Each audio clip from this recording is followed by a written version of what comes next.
मैं भोला पर्वतकार तू रानी मैला की। तेरी मेरी पार पड़े ना बेशक लिखी पहला की। किसे राजा ते ब्याह करवा ले मेरी गैल मेरे पछतावेगी। तेरी काया पड़ जा काली रे तन याद मैल की आवेगी। मेरा कंबल तक का ब्योत नहीं जाटे मैं ठर ठर कंबेगी। मैं आंख तीसरी आला सू मेरे छोने किकर संभेगी। हठ छोड़ देना गोरी मेरी रैन न गल्या की।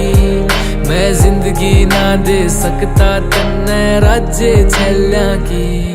मैं भोला पर्वतकार तू